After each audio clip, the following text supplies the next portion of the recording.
La segunda parte de esto, vamos a hablar específicamente de lo que es la cuestión de la presentación administrativa de un reajuste de haberes, ya sea en la parte administrativa de ANSES y lo posterior, que es el acceso a la justicia a través de la presentación en el Poder Judicial de la Nación. Yo acá veo muchas caras, pero la mayoría son no tan jovencitos. ¿Cuántos noveles hay acá? Porque no veo 1, 2, 3, 4. Bueno, les comento que la idea de estas charlas justamente es una idea básica. Por ahí hay algunos de los colegas de acá, yo veo algún previsionalista también por ahí dando vuelta, metido, ahí coladito como yo acá, dando vuelta. Pero bueno, les aclaro, hay cosas que no están hechas en profundidad porque está diseñado para el novel abogado que recién empieza y es un conocimiento básico de inicio de las cuestiones, tanto administrativas como judiciales. Dale. Bueno, aclaraciones previas. Cuando hablamos de las cuestiones de reajuste de haberes, no sé si muchos de ustedes recuerdan que en el año 2016, en la época de Macri, se lanzó una ley, la ley 27260, que fue la ley de reparación histórica, que modificó todo lo que es la cuestión de la avalancha que existía en su oportunidad de juicio de reajuste ante el Poder Judicial de la Nación. En su oportunidad, aproximadamente unos 2.300 jubilados, unos 2.300 jubilados y pensionados estaban abarcados, en principio, por lo que fue la aplicabilidad de esta ley.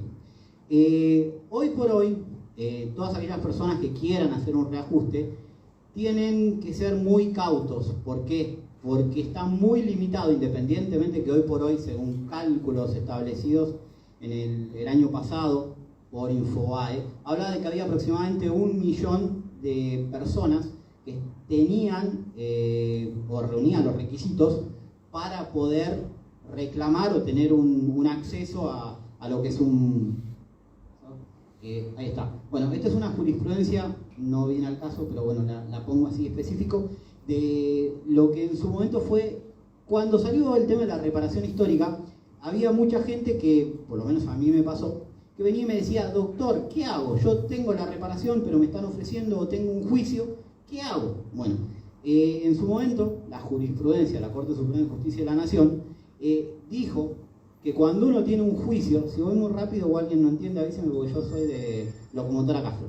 La idea en su momento de la Corte fue justamente aquellas personas que tenían un juicio y tenían una aplicabilidad de un índice X, en este caso estamos hablando del índice Richter, mantenían los índices anteriores independientemente de que hubiera una aplicabilidad nueva de una ley vigente. ¿Qué quiere decir esto? Si vos iniciaste en su momento un juicio de reajuste de haberes, y esto es del año 2017, creo este fallo específico, vos conservás, si no firmaste ningún acuerdo de reparación histórica, que en ese momento se firmaba en el ANSES, vos ibas con la persona, acompañabas al cliente y el cliente firmaba y vos ponías tu huellita y corroborabas que los derechos no fueran violentados de tu cliente.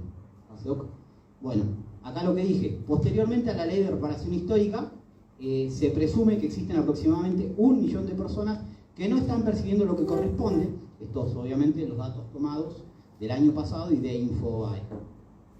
Bueno, esto es lo más importante para acá, para todos los noveles. Cuando te viene a vos un cliente al estudio, ¿cómo lo tratás? ¿Qué le decís? ¿Y qué es lo que vamos a hacer? ¿Cuál es el trámite en sí? Bueno, cuando estamos hablando de una cuestión de reajuste de haberes, lo más importante es, una persona viene, trabajó toda su vida y te dice: che, doctor, ¿qué me pasa acá? Yo fui, me jubilé y resulta que ahora cobro un poquito más de una ama de casa o el doble de una ama de casa. Bueno, después de la aplicación de lo que fue la ley de reparación histórica, hay que tener mucho cuidado y preguntarle al cliente lo primero: ¿qué fecha te dieron a vos el beneficio? ¿Por qué? Porque de acuerdo a la aplicabilidad de índices es lo que a vos te va a dar la idea de si la persona puede tener un cálculo bueno o malo, independientemente de preguntarle en qué trabajó y bueno, y de acuerdo a la ley en la cual también le otorgaron el beneficio, porque puede ser un cálculo de 5 o 10 años de acuerdo a la ley de aplicación de beneficio. Tanto la resolución que otorga el beneficio como la del cálculo del haber son la documentación que uno le tiene que pedir, tanto al jubilado o al pensionado. Cuando hablamos de lo que son los reajustes de haberes, reajuste de haberes puede ser tanto como para el jubilado como para el pensionado. ¿Por qué?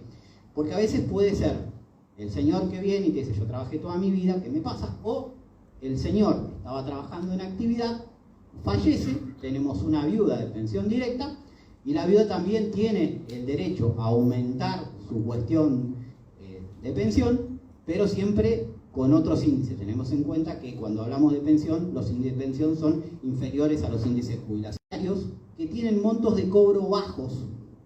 Y cuando tenés un cobro de monto bajo, puede ser que la persona haya trabajado en algo que verdaderamente en actividad no cobraba mucho, y que por ahí corresponde por los índices actuales de la aplicabilidad de la ley posterior a la reparación histórica, o que verdaderamente tengamos una persona que dice, un caso X, ponele, viene un señor y te dice, yo soy marítimo, trabajé 30 años y cobro el doble de lo que cobra una ama de casa. Entonces uno automáticamente ahí dice, ah, no, pará, más o menos sabe, una vez que uno se va metiendo en el tema, va sabiendo cuánto cobra más o menos en actividad un marítimo, cuánto verdaderamente tendría que cobrar por jubilación, y está diciendo, no, para acá, el señor cobra X6, 60, ponele, y tiene que cobrar 100 y pico. Bueno, vemos una diferencia. En ese caso nosotros ya, a ojo, a priori, ya sabemos que efectivamente esta persona tiene un reajuste, pero no es la generalidad de los casos. Cuando ustedes estén en su estudio sentados, no les van a venir gente que sean gerentes de empresas o un marítimo, sino les va a venir el señor que trabajó en un comercio o el señor que trabajó en un banco, un empleado de comercio, un empleado público, siempre hablando de un empleado de ANSES, obviamente a menos que bueno, estemos hablando de una reciprocidad de regímenes donde también está incluida la cuestión, o una caja anterior, porque en su momento las cajas fueron absorbidas por ANSES en su oportunidad. ¿Vale? ¿Qué pasa cuando viene el cliente y yo le tengo que pedir todas las cuestiones de la documental? Lo primero que debes hacer, antes que nada, tenés que ingresar a la página del ANSES, tenés que pedirle cuál es el número de quit, ingresás con la clave de la seguridad social, le pedís o le verificás el número de expediente que tiene, y asimismo, con esa cuestión de inicio de expediente, es lo que vos vas a hacer el rastreo. Lo más importante para hacer una cuestión de cálculo es el rastreo de la documental. ¿Por qué? Porque es lo que a vos te va a poder decir con la documental enfrente si la persona tiene o no una diferencia de haberes. Y si en base a eso, sabés si vos podés hacer el trámite o no. Bueno, hay dos posibilidades. El expediente puede estar en forma digital, que es la mayoría de los casos. Vos tenés que verificar dónde está el expediente y en base a eso lo tenés que buscar. Ahí está. Generalmente existen dos posibilidades. La primera es que vayas a un UDAI y en el UDAI pidas el expediente, la remisión se realiza a través del UDAI. Siempre hay que recordar que cuando nosotros concurrimos como profesionales, concurrimos con un poder. Y esto es algo también importante.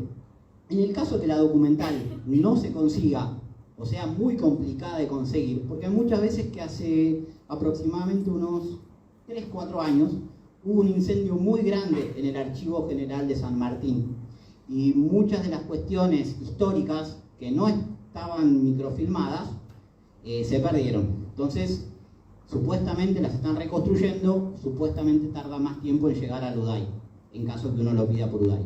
Si no, la otra es ir al Archivo General de San Martín, en la provincia de Buenos Aires, y ahí conseguís la documental necesaria para lo que es.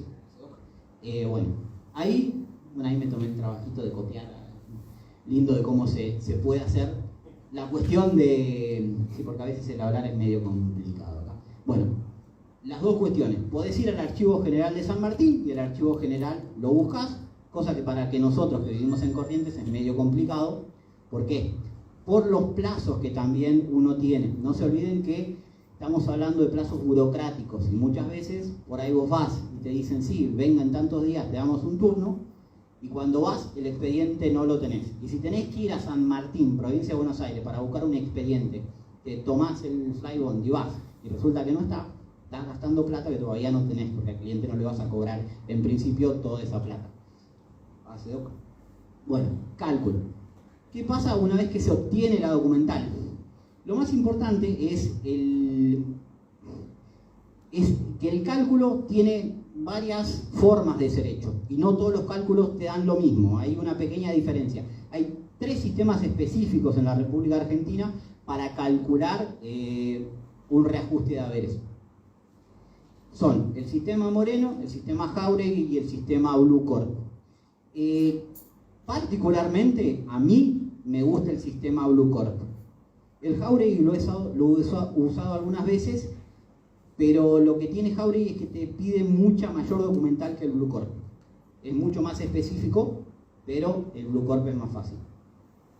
En caso, eso era la filmina anterior, igual no pasa nada, en caso que ustedes vean que tengan un caso importante y que necesiten hacer, ponerle, le llega un marítimo, y ustedes no tengan ninguno de estos sistemas, existe acá, hay 2 o 3 estudios jurídicos que trabajan con el sistema Blue Corp. O sea, muchas veces no es necesario que vos tengas en tu estudio que pagues la licencia del Blue Corp, del Moreno, del Jáuregui, para tener un reajuste de haberes. O sea, contratás al colega que tiene el sistema, como a veces se hace con las doctoras que practican SICAM, le pagás el SICAM y vos realizás la tarea correspondiente. La otra posibilidad es, que también es media complicada, si uno es miembro de la ADAP, que es la Asociación de Abogados Tradicionalistas a nivel nacional, ellos tienen el sistema, creo que trabajan con el Blue Corp, también podés ir y hacerlo, pero eso también es en Buenos Aires. O sea, para la práctica nuestra, vas y contratás a alguno de los estudios que realizan esa cuestión. La anterior, a ver si me estoy pasando. Etapa administrativa. Bueno, acá empezamos con la cuestión. Existe dos vertientes, una vertiente que dice la obligatoriedad de la etapa administrativa previa y otra que dice que no es necesario una etapa administrativa previa. Bueno, la Corte Suprema exige que se necesita agotar la vía administrativa previa por una cuestión de la competencia que tiene el órgano en sí como contralor de sus propios actos. ¿Qué quiere decir? Muchas veces se le da a la administración la oportunidad de autoevolucionar, digamos, o de realizar bien lo que es el control de legalidad de sus propios actos y mejorar lo que es sus propios actos en defensa del interés público. Ahí me trabé por querer leer y al mismo tiempo hablar. Bueno, sin perjuicio de ello, los reclamos de ajuste, la administración resulta siempre, obviamente, son personas de edad avanzada que necesitan una respuesta rápida a las cuestiones, por lo cual esa es otra de las cuestiones que a veces a nosotros nos complica la existencia. ¿Por qué? Porque te viene el cliente y el cliente te dice, mire, tengo X cantidad de años, yo no puedo estar esperando. La gente de acá, que hay alguno que otro que también hace reajustes, sabe que los reajustes tardan años. Yo tengo el reajuste del año 2008 y todavía lo tengo en este momento en cámara, ni siquiera empecé la parte ejecutiva. O sea, pero bueno, supuestamente con este nuevo sistema informático, que ahora lo vamos a empezar a ver, los tiempos se acortarían un montón. O sea, bueno, impugnación de la resolución de ANSES. Bueno, una de las cuestiones más importantes cuando uno tiene una cuestión, y dentro de lo que es la documental que nosotros tenemos que pedirle al cliente, es la resolución del ANSES. Cuando nosotros vamos y realizamos una demanda administrativa ante el ANSES, que tiene ciertos requisitos, el ANSES contesta siempre en forma negativa. No hay ningún caso que yo conozca a nivel nacional donde el ANSES te diga, sí, usted tiene razón, sí, al cliente le corresponde un aumento en su haber.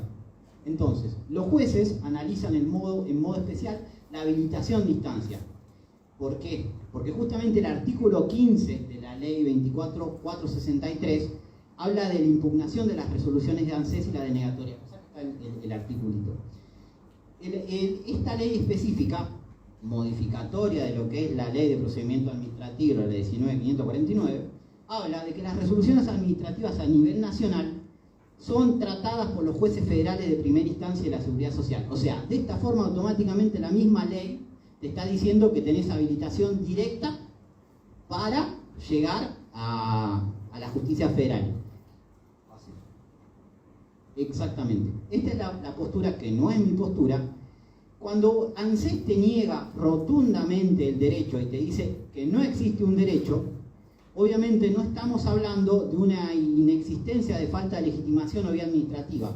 Si a vos te están diciendo que necesitas una vía administrativa previa por una cuestión de legitimar tu accionar ante la administración, y del otro lado la misma administración te dice vos no tenés ningún derecho, entonces si no tenés ningún derecho, no estamos hablando de una legitimidad activa o pasiva, directamente no tenés ningún derecho. Es automático. O sea, el mismo accionar de la ANSES te está diciendo no corresponde la vía administrativa previa, dele directo. Pero ¿qué pasa? Es un arma de doble filo. ¿Por qué? Porque al momento, eso después está posteriormente, al momento de la contestación en sede judicial de la cuestión, si uno no realiza la vía administrativa previa, ellos lo ponen como excepción. Y justamente como el juez sí toma en cuenta lo que dice la ley de procedimientos administrativos, eso te juega en contra vos al momento de tener una sentencia. Bueno, resulta necesario el reclamo previo. Bueno, efectivamente hay ciertos supuestos donde sí o sí necesitas la cuestión de tener por escrito una cuestión dentro de la administración. Un caso específico es la ley de docentes nacionales, la 24016, y otro caso también puntual es el de los investigadores y científicos, la 22929.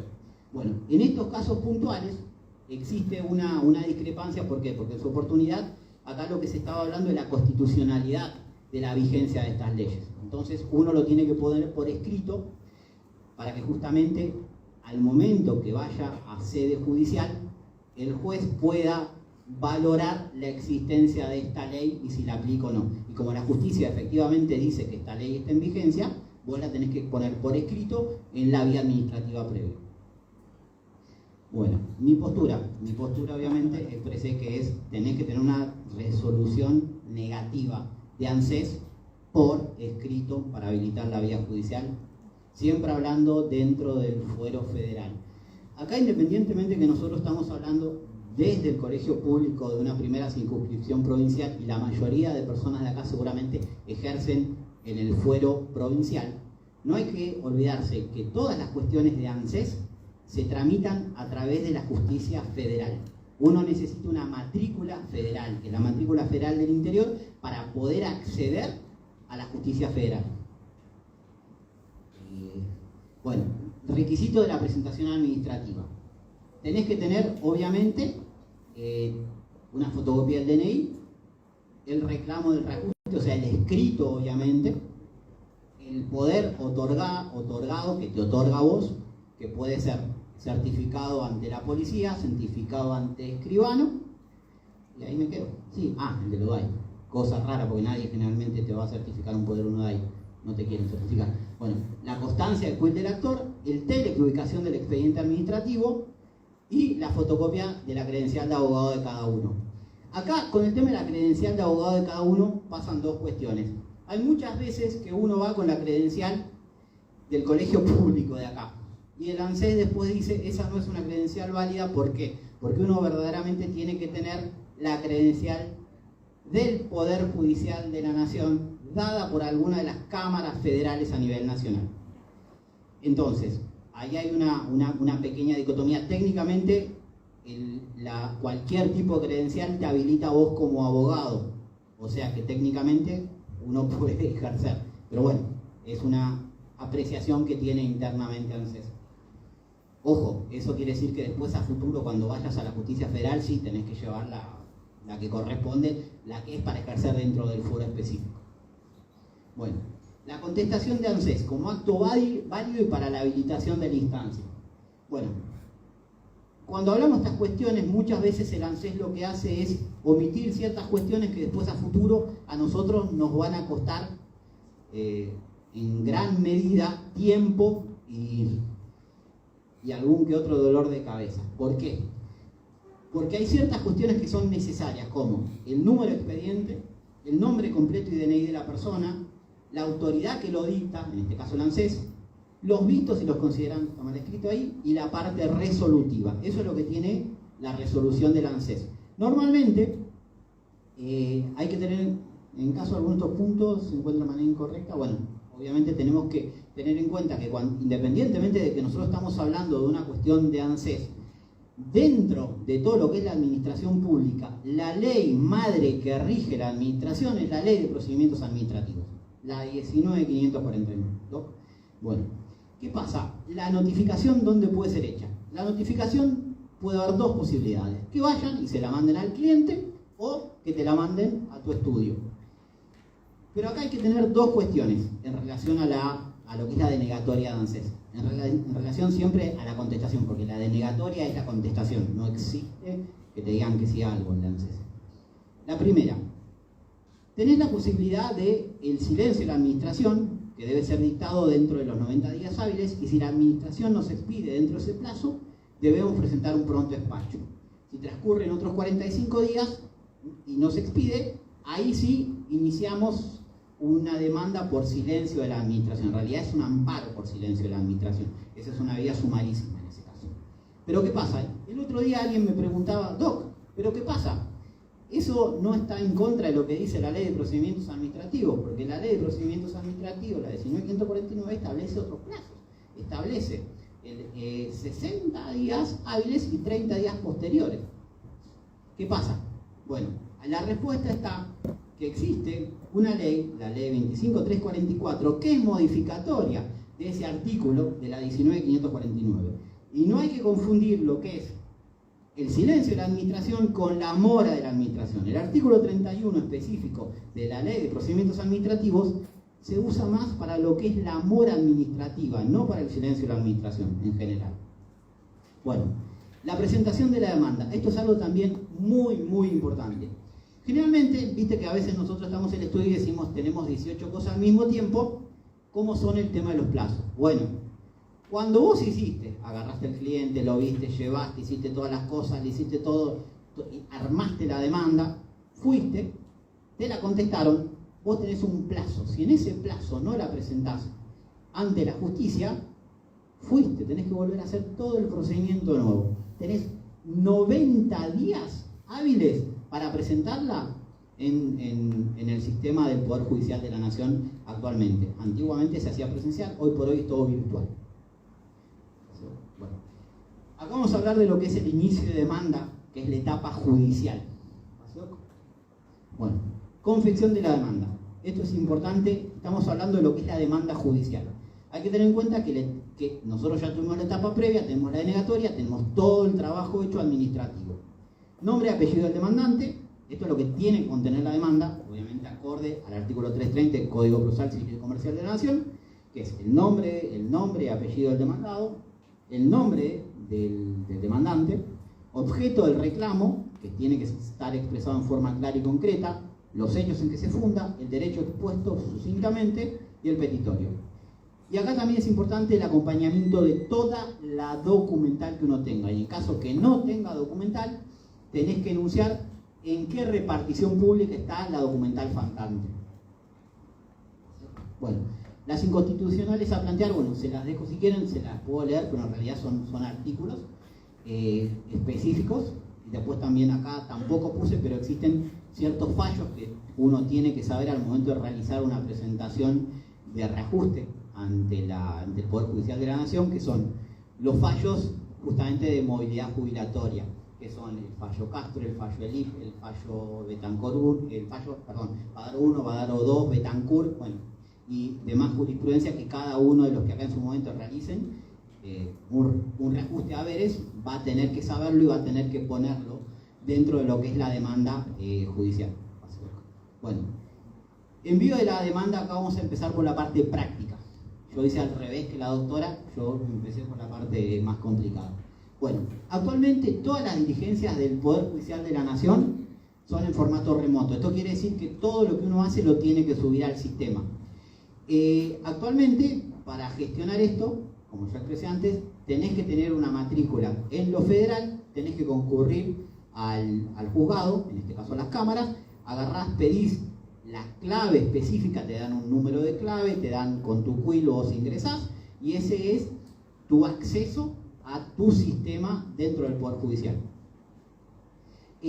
Para el ingreso de una demanda, primero vos tenés que enviar un formulario de ingreso de expediente. Ese formulario de ingreso de expediente se baja de la misma página del ANSES. Hace uno que debe estar, ahí está. Acá, si ustedes entran en la... Perdón, me muevo. Me siento un pastor acá. Acá cuando entran a la página en el PJN, van a ver que hay una solapita que habla de las cuestiones de jurisdicción. Bueno, en esa cuestión de jurisdicción, pase una, habla Justicia Federal, pase una, doc, va a estar los correos institucionales donde uno tiene que enviar el formulario de inicio de demanda. Acá en la provincia, mejor dicho, acá en la circunscripción capital, nosotros tenemos dos juzgados, el Juzgado Federal 1 y el Juzgado Federal 2. Y uno tiene que mandar, como en toda cuestión, al que esté de turno en esa oportunidad. Por eso son dos correos, uno averigua cuál es el que está de turno y ahí lo envía. Pase uno. El formulario debe ser llenado, tiene que ser escaneado, tiene que ser pasado al formato PDF y una vez que está en formato PDF se lo envía a ese mail. Ellos lo que van a hacer es van a contestar vía mail que ya tiene un número de expediente asignado. Pase doc. Cuando uno recibe el mail, dentro del mail que está declarado dentro del sistema, porque el mismo sistema cuando te dan, vos declarás un mail para las notificaciones, entras al PJN de vuelta, al portal de gestión de causas, entre otro más. Entras a consultas, no es lo mismo, gestión, la anterior, ahí está, consulta, gestión de causas, otra más doc, después entras a consulta de causas, otra más doc, te va a pedir, ahí, ¿ves? Iniciar sesión, tenés que poner tu numerito de quill, la clave que cada uno es personal, otro lado, por favor, y ahí te dan cuáles, bueno, los movimientos del expediente, y te vas acá a consultas, volvé otra más doc, apretar, y ahí te va a salir los últimos expedientes del día. Y ahí vos te fijas qué número de expediente que te sale acá, qué número de expediente te asignaron, y de acuerdo al número de expediente que asignaron, vuelvo. Ahí después vas de vuelta a la etapa anterior y vas a la solapita escritos. De vuelta. Ahí está. Ingresás en escritos. Le aclaro que todo este PowerPoint después va a ser pasado. O sea que si yo hablo muy rápido y las pantallas pasan, no hay problema. Apretan ahí nuevo escrito. Les va a salir otra pantalla. En esa pantalla se habilita una donde tenemos que poner la jurisdicción arriba, el número de expediente y el año, pase. Y ahí, por ejemplo, nosotros pusimos uno acá de ejemplo, Justicia Federal, número de este año, en este caso es una medida autosatisfactiva, otra. Bueno, el juzgado de asignación, ahí pones siguiente, modificás y ahí va subiendo. Recuerden que todos los escritos que uno tiene que subir al Poder Judicial de la Nación tienen que estar en formato PDF, nada enviar una fotito, porque te lo rebotan de una, es como si no mandaste nada. Y después, bueno, subís el escrito, pones nuevo, apretás la solapita y ahí te dice el archivo. Copiás el archivo de tu computadora, la descripción pones, en este caso, lo que corresponde, que en este caso es demanda. Volvés a hacer lo mismo cuando sea la documental, porque te deja una por vez, o sea, volvés para atrás, apretás apretar aceptar, te va a volver de nuevo, volvés a subir la documental en formato PDF y después seleccionás y envías. Y con eso ya tenés cerrado la primera cuestión de lo que es la presentación dentro del formato del PJN. Bueno, armado el expediente de acreditación de personería en sede judicial. Bueno, acá volvemos a repetir lo que dijimos antes, en realidad a lo que es los 90 días hábiles judiciales. Tenemos que tener en cuenta que esto es lo fundamental para la presentación. ¿Por qué? Porque si a uno se le pasan los 90 días, te pueden pasar dos cuestiones. Pasa.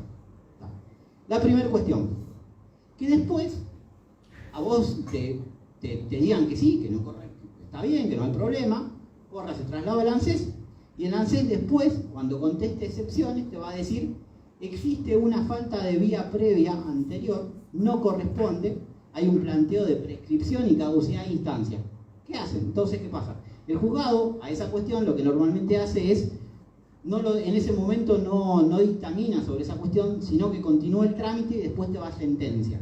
Y en sentencia, por ahí, te sale la denegatoria, obviamente vos podés apelar a la Cámara, pero estás peleando el doble, estás peleando por algo que no tendrías que estar peleando. Vos tenés que estar peleando un reajuste de haberes, no una caducidad de instancia, y si habilitaste o no la vía administrativa previa. Y la otra cuestión es que muchas veces también te puede pasar, es que vaya al fiscal y el fiscal te diga, ah, no, ¿sabes qué? No corresponde la vía, no corresponde la habilitación y te cortamos acá.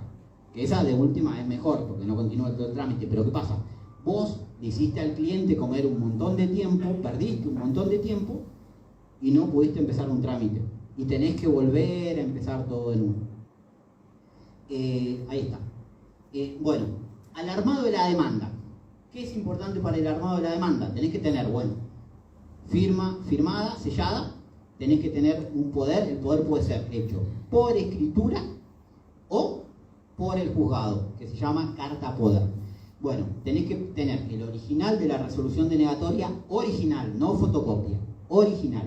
El original también de lo que es la presentación administrativa ante el ANSES, y todo eso vos lo escaneás y lo mandás al PJN, de la misma forma que explicamos con anterioridad. Bueno, actualmente existe lo que es, informáticamente también lo que es el informe del artículo 8 al Procurador del Tesoro de la Nación, que eso hay muchas veces que uno lo hace ni bien inicia la demanda, o sea, mejor dicho, no inicia la demanda, sino que te dan un numerito de expediente, todo, y vos podés hacerlo. Generalmente lo que hago yo es espero a que me digan, me intimen al cumplimiento del artículo 8 y ahí recién lo realizo. Pase uno, dos. ¿No hay más? Sí que hay más. Ah, bueno, por eso yo decía que me lo comieron. Bueno, en su contestación, bueno, esto es importante desde el punto de vista de lo que es la cronología. En su momento, cuando ANSES va a esgrimir los argumentos, va a tener que hacer la presentación, se va a correr traslado, va a contestar las excepciones, el juzgado va a llamar a una audiencia, después de esa audiencia se cierra la audiencia, se llama a la apertura a prueba. ANSES nosotros vamos a pedir la remisión de los expedientes ANSES. Generalmente uno lo que tiene que tratar de hacer es solicitar la remisión de todos los expedientes, tanto el expediente de reajuste que tuvo un número X, como el número histórico de adjudicación de pensión o jubilación de la persona. Y una vez realizado todos los oficios y que manden todo, se cierra periodo probatorio. Se pasan los autos para alegar, se alega, y una vez que se alega, después de cada uno, se pasa a despacho para sentencia, y ahí, bueno, se cierra. Nosotros acá terminamos la primer parte. Técnicamente existen un montón de otras posibilidades, pero como la charla estaba dada para una cuestión básica, no aplicamos acá ni lo que es Cámara, ni lo que es Corte Suprema, ni lo que son recursos ante los diferentes órganos superiores, ni tampoco hablamos del otro reajuste, como es el reajuste de amparo a través del caso CAP. Pero por eso, no sé si alguien tiene alguna pregunta. Igual esto se va a subir a las redes. No sé si alguno tiene una pregunta en relación a esto. O si no, le pueden hacer una pregunta a la doctora Belsicón también, no pasa nada. Bueno, le paso si nadie tiene una pregunta, le paso acá al doctor Reina Fe para que cierre el acto. Bueno, muchas gracias por venir.